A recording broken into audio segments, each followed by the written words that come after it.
Who are the must-gets in this recruiting class, this 2026 class? I'm going to tell you who mine are, plus some spicy questions from the Badgers community. Let's go.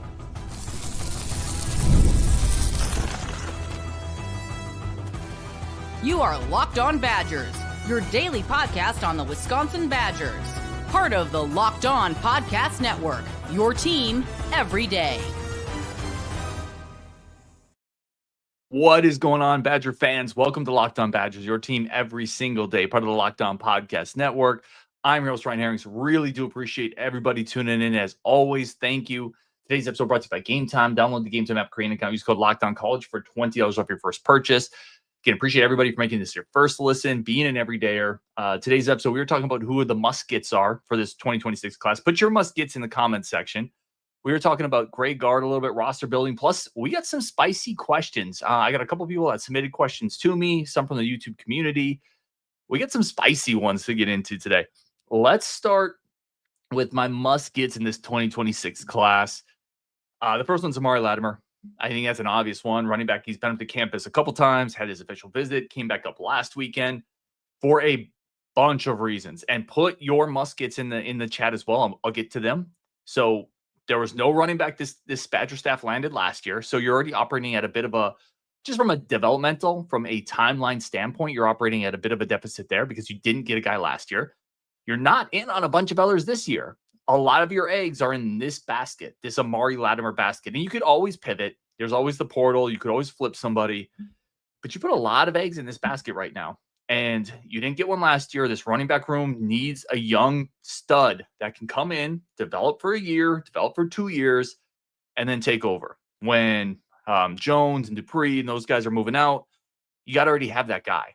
Latimer is a 4-star talent, elite kid. Been to campus. You're not really in on anybody else right now. Let's go. You got to get him. You got to get Amari Latimer. My next one is Pettit or Zachary Washington. So, Bird Dogger, by the way, great name. You're definitely a friend of the show if you're coming with Bird Dogger as the name. He has Latimer, Washington, and Pettit. Love that because my next one is, I'm going to say Washington or Pettit. I'm not going to say you need to land both of them, although I would be thrilled. I mean, I would be Ryan Herrings when I was 14 getting a Dreamcast for Christmas levels of thrilled, right? If you landed both of those guys and paired him with Bardo, that would be such an elite receiver, a receiver class for Wisconsin. It would be an absolute home run class for Wisconsin receiver. But you got to get one of them. You got to get Washington or Pettit because you've put so much energy into those recruitments. In Washington's case, you're battling Michigan State. That's a recruiting battle you got to win. Pettit's tougher. Pettit's coming off an Oklahoma visit. He's got SEC visits. So Jaden Pettit is a tougher recruitment. Washington, you got to get against Michigan State. Washington's family is Badger fans. He's been on campus like 5 times. You've been on him forever, over a year. That one you got to get. I think you got to close Washington down. And we should know, I think we're going to know really soon on Washington. Obviously, it sounds like it's a Wisconsin-Michigan State battle. I know people like Nick Osen still think Wisconsin is very much in the driver's seat here. There wasn't a Michigan State on 3, had a crystal ball, but I don't know if that's based on anything other than maybe he was just there for an official visit. So Washington or Pettit to me is a must get. To me, I'm going to put Ryan Hopkins in here because the quarterback, he's already in the class, and I know he's already in the class, but you've had several people now, he's had several interviews. Sorry, he's had several interviews where he's talked about, I'm mostly committed or I'm mostly locked in, which is completely fair. In fact, I respect it. I respect kind of the authenticity of Ryan Hopkins saying what probably a lot of guys are. A lot of guys are mostly locked in, unless something bigger or different, something changes, which is life. I think you got to land Hopkins. You got to stick with him. You got to end up landing him in the class. And I think that's still going to be a battle. I think this is very much still a soft commit. You got to stay after him. You got to battle for him. You got to keep him in the class. So he's a must get for me. And my other one is Chase Jeter or Jamin Theodore. Again, I'm going to put the or there, much like Pettit or Washington. You got to get one of these guys. You got to get a corner that can run and that is some size and that can play on the boundary a little bit. I think both those guys can. Both have been on campus. I like Jeter's film a little bit more, if I'm going to be completely honest. I just think he can burn. I think he's quick in the short area. He comes up, he's physical. That's the Virginia cornerback. I know Penn State has been in on him a little bit, a couple other schools. I would love both of them. Again, I would take both of them and pair them with Elams. I think that'd be a really nice cornerback class. I think you got to get one of them. And then my last one, I'm just putting I don't know who this is. They need another upside guy in the front seven. I don't know who that is right now because Mikhail Blade is off to Michigan. That was a big target on the defensive line that they got. I don't think they're going to end up with Jackson Samuels Ford. And I'm going to be honest, and I said this before he didn't come here, so I'm being 100% real with y'all. I was never as high on his film, JSF, Jackson Samuels Ford. Carmelo Reed, I loved, and he flipped to Ole Miss. So I'm going to keep it real with y'all. I said that in the Discord. I've talked to Justin about it. I've never been quite as high on Jackson Samuels Ford as others. But Mikhail Blade was a real dude. He committed to Michigan. I don't know who that guy is, but they need another impact defensive lineman. Okay. Let's get some comments here. John Wakeman just throwing the Badgers emojis. Let's go. Philip says, where are we at with Pettit? Feels like a must get. If Pettit is still being recruited, it's still a battle. It does feel like the longer it goes, and I know this is something that Gosen has said, and it's something I've heard said, the longer it goes, the more of a battle it is. Like, I know they had a good official visit. Now you got to fight for him. Family Man Ty says, let go, Ryan. It's my Friday. He says, mine is an elite receiver. Yeah, that's a great one. And that's Washington, or it's Pettit, of the people we know so far. I think they absolutely need a great receiver. Philip says, after looking into Gentry, he feels like another must-get. Dude, Philip, yes, let's go. I love Gentry's film. Or Jeter's film. Sorry, I said Gentry. Are we saying... Yeah, we're talking about Jeter, right? Or who am I? I think I'm not sure if you're meaning Jeter or not. Chase Jeter and mistyped it to Gentry. Let me know. Family Man Ty says, how many silent commits there are? So I don't ever want to I try to be really careful about my role in terms of, like, I'm not a journalist. I get quite a bit of random stuff and I hear things. I try not to ruin people's moments or step on toes. I know there's a couple that the Badgers feel very good about. And that's what I'll say. So I expect hopefully some news this week. It would be great. And I expect potentially an exciting one coming up soon. That would be amazing, but I don't know. And then he goes on to say, serious need for corners. Yeah, dude, 100%. Jeter. And Philip says Jeter. Yep. Yeah, I think his film is tremendous. Chase Jeter, he's about 6 foot. If you go watch film of him, and I always preface it with the fact that I'm not a coach, but there are athletic traits you can see on film. I mean, I think there's a middle ground here is what I'll say, right? If you've watched football and you're a smart football fan, some of this isn't splitting the atom. You can see players plant the foot, get north-south. You can see players trust their eyes. You can see players wrap up with proper form. You can see the speed and the ability to adjust to a ball. That you can see those things. And I'm not going to evaluate players as well as Paul Haynes, who's been doing it his whole life, right? What he knows about cornerback play dwarfs what I know, obviously. But you go watch Chase Jeter's film. It's really good. I think he could be a stud. I would love to get him. Steve says, I wish we would have stayed on Estrada. I loved his film. Estrada's the running back, smaller, explosive, fast, quick. And I think you could have paired him with Amari Latimer. I think that's a great 1-2 punch. That's peanut butter and jelly. They go together. You'd get this banger that can run between the tackles. That could be the workhorse in Latimer. And then you'd hit him with this switchblade of a speed guy that can just change the game in Estrada and break plays. I think they would have played really well together. I think they would have paired well together. I've said it before. I don't love canceling visits on guys that are high on your board that you like, because so much can change in recruiting. I apologize. I hit the table. I'm at the cabin today, by the way. So yeah, if y'all are watching on YouTube, you see the different background. I just think you get all the visits you can get, because down the road, someone might decommit, or 2 years from now, someone that you really liked could hit the portal. And if you've already had them on Madison, they already have that impression. I just think the more connections you can make, the more recruiting inroads you can make. And I get it. Resources aren't infinite, right? There's only so much you can do. If you have too many people on campus, maybe your attention is divided. I know there's reasons for it. I think there's some guys I wish we still would have stayed on and got visits from. Okay, we're going to take a break here. Please keep throwing your stuff in the comments too. This is kind of a freeform show because I went through and I got a bunch of comments from YouTube channels, questions that people have asked me. I got some spicy ones coming up from the community, including which former Bo Ryan player would dominate in today's game, which Badger tradition should be modernized or scrapped completely. Do we recruit Wisconsin enough? Is Greg Gard the guy to take us to a Final Four or just Sweet 16s? We got a loaded show from the community. Coming up next, Locked On Badgers. Throw your questions in here as well. But first, a quick second for our friends of the show over at Gametime. Listen, Gametime's incredible.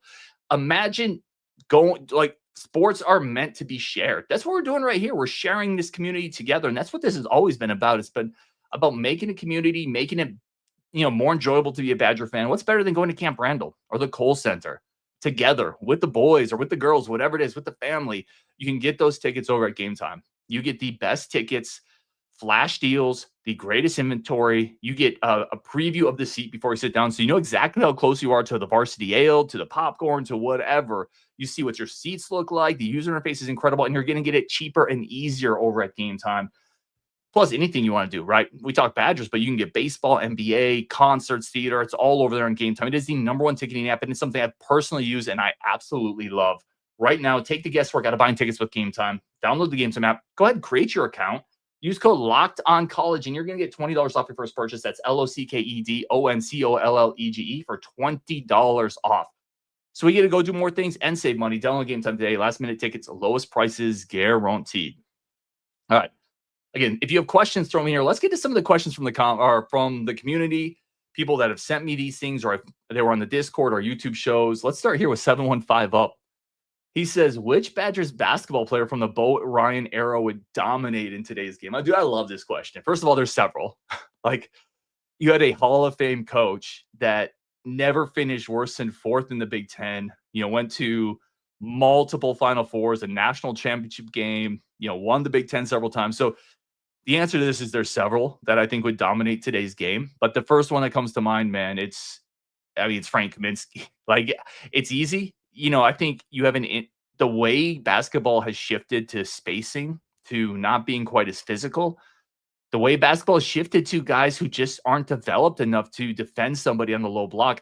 Kaminsky, he dominated 8 years ago. He would do even more now because the game has shifted even more towards those spacing bigs. Nobody can guard in the post anymore. Frank would eat. He would absolutely eat. I guess he already did. He was on the cover of Sports Illustrated. So Frank, yes. I think Devin Harris is an obvious one, again, with how much they've tamped down on hand checks and on physical play. Harris would be a monster. So those two to me, I think I went Kaminsky right away. Again, there's those several right answers to this that you could go with. Kaminsky would be incredible because the game has gotten only a little softer and it's gotten even more towards spacing. I just think he'd be he already was, right? But yeah, he would continue to dominate. Let's see here. Frank T, what's the most overhyped Badger recruit you can remember? First of all, I love this question. I'm going to throw this in the Discord too for everyone. And if you're in the chat now, who's the most overhyped Badger recruit you can remember? I got the first one. Again, I'm just going to like my first one I thought of because much like the Bo Ryan question, which of his players would be in this era and dominate? There's several answers that you could go with for most overhyped Badger recruit ever.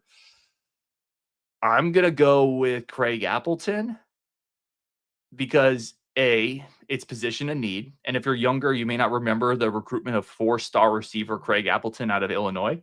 It's position of need.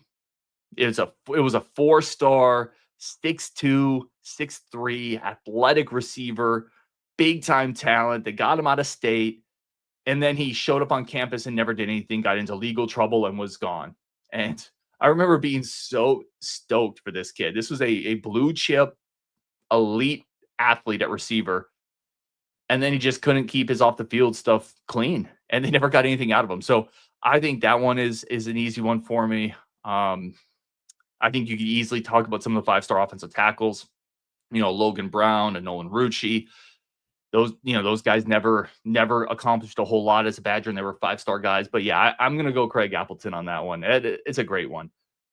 Yeah, Jacob says Rucci. Family Man Ty says the Gus bus. That still pains me. Dude, Family Man Ty, that's a great one. That still pains me. I'm still convinced. And obviously I was wrong on this, Locked On Liars take for Ryan on Gus Yalden. I'm still convinced if he came in, was a little more patient and maybe took care of a little bit more of his off the court business, that dude was a really good player. Had the potential to be. I'm going to die on that hill. Family Man says DJ Gillens. That was the 4-star dual threat quarterback in the Gary Anderson area coming out of Florida. Eventually they shifted him to receiver. Yeah, that one never played out. Lenny Dimes, Arrington Farrar, our Austin Kafensis. Oh man, I was so wrong on Kafensis. And then Arrington Farrar. So Farrar was interesting, right? That was Paul Chris' first recruiting class. Arrington Farrar came in, 4-star defensive player. It was him or us or Notre Dame for him. And then we got him on campus and he could just never find a home. It was a little too big and not quite sudden enough for safety, but he wasn't quite big enough and physical enough for linebacker, and they kept shifting back and forth. That's a really good one, Lenny. Arrington Farrar was a big-time get for the Badgers. Several people saying Freitag, Steve Kneebone, and Family Man's High. Yeah, Freitag's a good one too. I loved him as a person. He came here and he definitely wasn't quite as ready as we thought. I still wish he would have stayed. I still wish there's a part of me that still thinks, give him a couple years and I wouldn't write him off yet because athletically, he's still really good for that spot. He still has those athletic tools that got you excited, but that's a guy that we were really hyped on. I know the staff was hyped on him. It's not just the community. The staff was hyped up on Daniel Freitag. And then it just didn't happen. It didn't happen. He wasn't quite ready. And we live in an era where if you're not quite ready, you can shift really quickly into a different spot. And that's what happened, obviously, with Daniel Freitag. That's a good one. Let's get the next question here. Again, if you have questions, comments, throw them in here as well. From Mike, which Badgers tradition should be modernized or even scrapped completely? My first thought on this one was just the entire football intro. The entire everything about it feels, you know what it does? It feels nondescript. It feels like there's no energy there. And then I've been to other places in college football. I've been to Penn State. I've been to games down south when I was stationed in Georgia. I've been to SEC games. And there's just so much more juice in other intros to the stadium for other teams. And I'm not asking for the Miami Hurricanes entrance with the smoke machines or Virginia Tech's Enter Sandman or Florida State, riding out on Comanche with the flaming spear. Like, those are iconic and incredible, and Clemson running down the hill. But why can't we get a semblance of that? Why can't we just take a second, step back, and let's find something to create some juice at the beginning of the game, something unique, something different, and that can feel forced. I get it. But if it feels forced, it's probably still better than what we have had the last couple of years. So I think something there could be said. I will never say jump around. I think jump around's legit. The fifth quarter is what it is. Yeah, I would say the intro of the football game. This question here is Greg Gard the guy to take us to the Final Four of the Sweet 16, or is the ceiling Sweet 16? So I've said several times. This is a good question. This is a very fair question. I've said several times I root for Greg Gard, and I root for Greg Gard in the sense of I think I'm not even going to say I think he does things the right way. There are a lot of programs that would have run off a Carter Gilmore, a Kamari McGee, those types of players. And instead, Greg Gard just says, F that, I'm going to develop them. I think he's adapted well to the portal. He's a Wisconsin guy. He does a ton for cancer and all these things. And none of these things matter if you don't win. I get that. But I find him incredibly easy to root for. And I'll say this. I think if you can get to Sweet 16, you can get to the Final Four. So I do think he's the guy that can take us to the Final Four as much as anyone can. It's really hard to get there. And there's not a lot of coaches. If spin the roulette wheel, put the 20 or 30 best college coaches on a roulette wheel, spin them all, right? Whoever you want on there, spin them. You pick the coaches, spin the wheel, and the Badgers get the one that it lands on. He's probably not taking to the Badgers to the Final Four either, because it's really hard to get there. How many non-blue blood schools get there generally? How many have done it in the last 30 years? I mean, Wisconsin did under Bo Ryan, and he's a Hall of Fame coach. It's really difficult. So I think he is the guy that can at least give you a punching shot to get there. And that's all you can ask for at a place like Wisconsin, in my opinion. And if he can get to Sweet 16s, which I think he can get to Final Fours. People can and have disagreed on that, and that's incredibly fair. And that's what this community is about. Disagreements are great. That's how we get smarter. And I think in this community, we do it really, really well. So people can absolutely disagree with me on this, but I think he is that guy. Family Man, Under Armour. Yeah, Nike, please. That would be phenomenal. But it's not going to happen. Clayton says, Greg is not that guy. Yes, he's good, but he's not that guy. Yeah, I think, and I hear that. I just don't know who is that guy then. Like, it's not easy to get to the Final Four. And it's really not easy when you don't have the biggest war chest in the world in today's era of college basketball. All right, let's take a break here. We got a bunch more comments. We got more in the live chat. We got more that were submitted to us. Again, we're going live today. If you have comments, thoughts, throw them in here. If you're late to joining us today, we've already talked about the must-get recruits of 2026. Throw those in here. We've talked about the tradition that you wish Wisconsin would update or get rid of, We've talked about the Bo Ryan era player that would dominate in today's game. So we've had a bunch of good stuff already, and the most overhyped recruit that you can remember. Plus, we got more coming up next. Let's take a quick break for our friends of the show in a quick second, as always, to say thank you for tuning in to Locked On Badgers. Y'all are incredible, and I literally cannot tell you how much I appreciate every single one of you. Okay, let's continue here. Community show. I plan on doing more of these. I used to do them like every other week. I would just take all the comments and questions and throw them into a show, and I think it's a great way to get the community involved. So we're going to do more of them. Let's get the next question that I pulled, that was submitted, that was sent to me. This is from I forgot. I don't know who wrote this. I didn't get the name, but be honest, was Graham Mertz overrated or just misused? If I had to pick one of those, it's misused. He just got picked in the 6th round, and it felt like we couldn't wait to get rid of him. He absolutely got misused at Wisconsin. Does that mean he also wasn't slightly overrated? Yeah, of course. There's degrees to this. There's layers to this. But if I have to pick one or the other, it's misused. I say we, but Wisconsin, Paul Chryst kept shifting out quarterback coaches, offensive coordinators, schemes, systems. His weapons weren't great. That whole thing was a mess. You remember him having to come over to the sideline each time to get a play call? Like, the whole thing was a mess. It was just messy. So yeah, I'm going misuse 100% with this one. Wheels DD, do we really recruit Wisconsin kids enough anymore, or are we chasing stars out of state? I don't think so a couple things I think here. I don't think there's been a plethora of really high level guys in state, like this year's class, the last couple classes. I don't think they've done quite as strong of a job as they should either.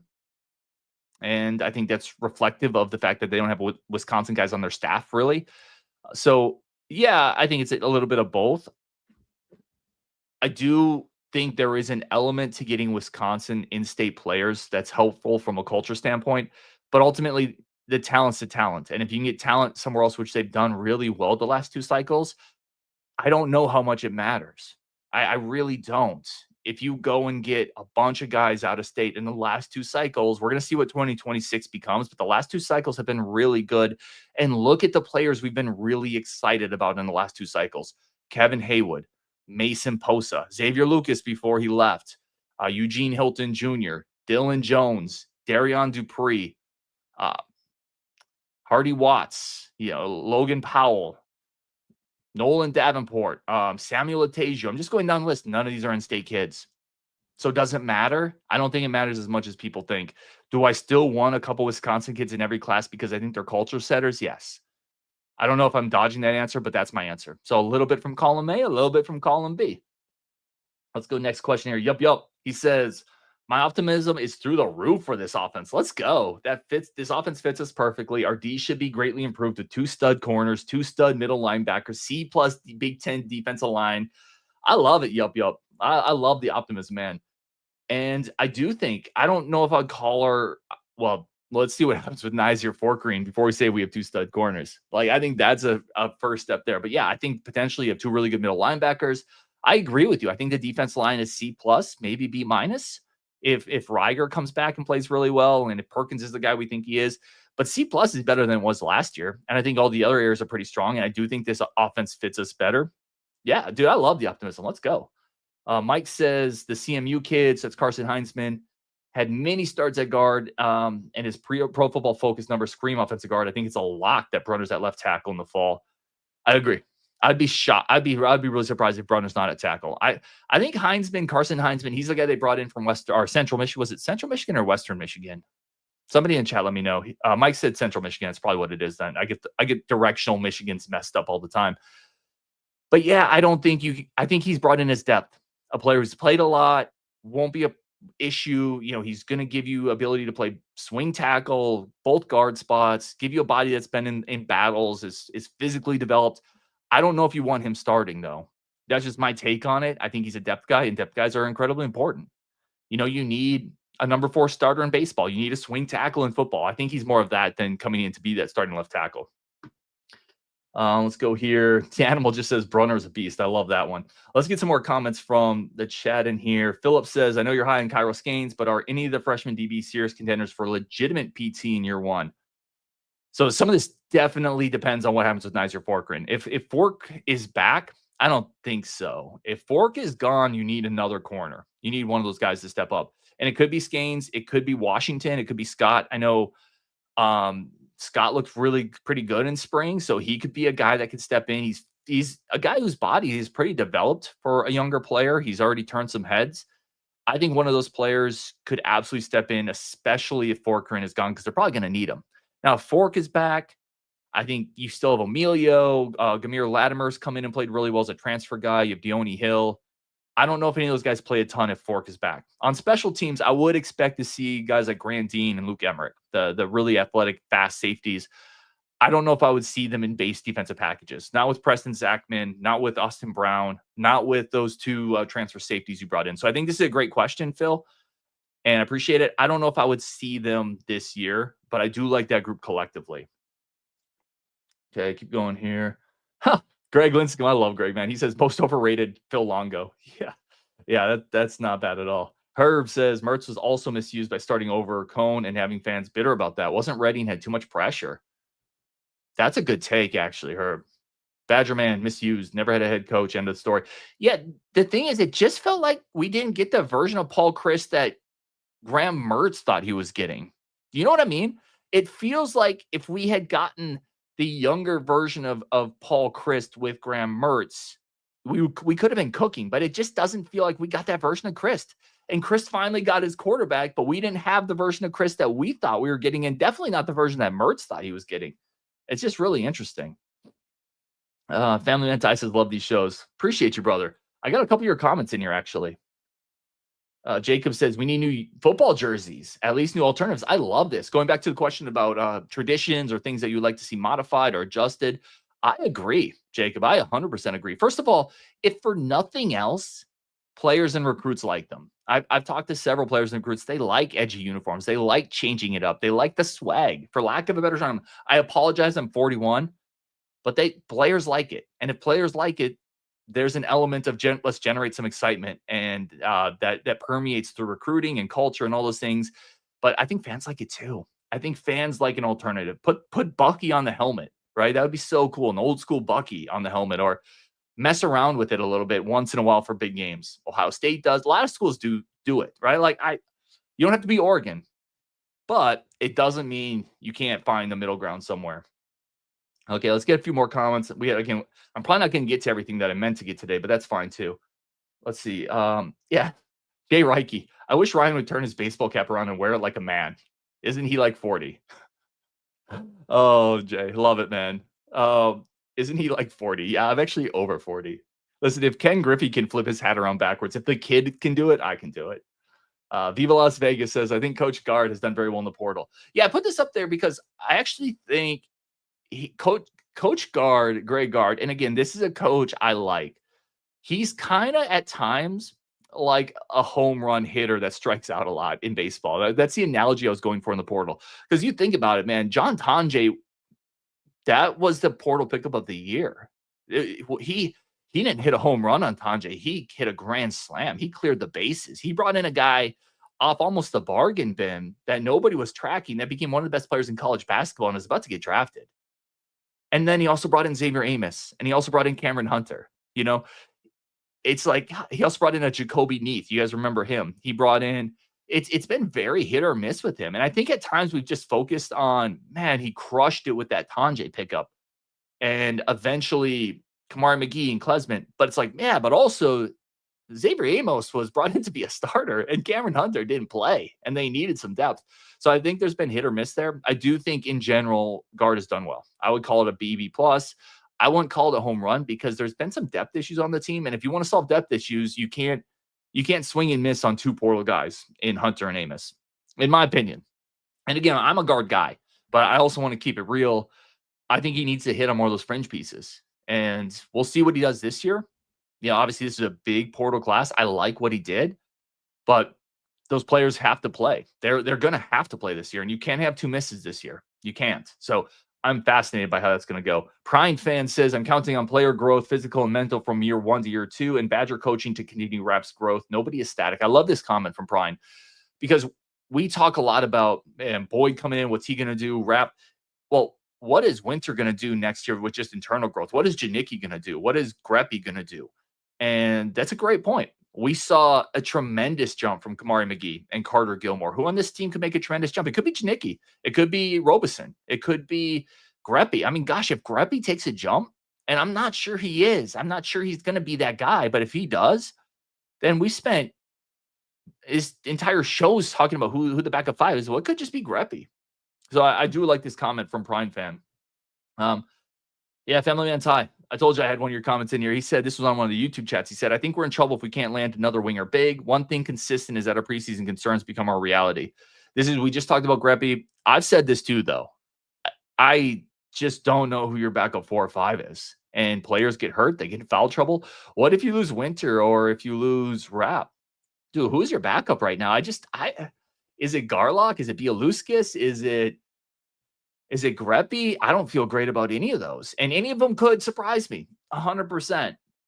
But man, it would be nice to have Amos this year. It'd be nice to have that dude right now. Okay, let's get into a couple comments here to wrap up the show. Again, really, really do appreciate you guys. Preston, we need to fix the insanely so student section. Sell beer, stop the 1-by-1 march to the bleachers. Oh, I know. I just don't know how to fix it. Like, I feel like to some degree, the team needs to be better. Let's just start there. You know, the best movies have more people in the seats when they start. To some degree, the product hasn't been good enough, but let's also not pretend like this hasn't been an issue for years. And it hasn't been an issue for some really good teams. So, yeah, they just got to fix it. I think the biggest thing they can do is let people get in a little easier. We've talked about that. I think there are some logistical stuff there. But I agree. I 100% agree, Preston. Phil says Chris Vogt was awesome. Yeah, that was a great portal pickup. That's a great pull. Great pull.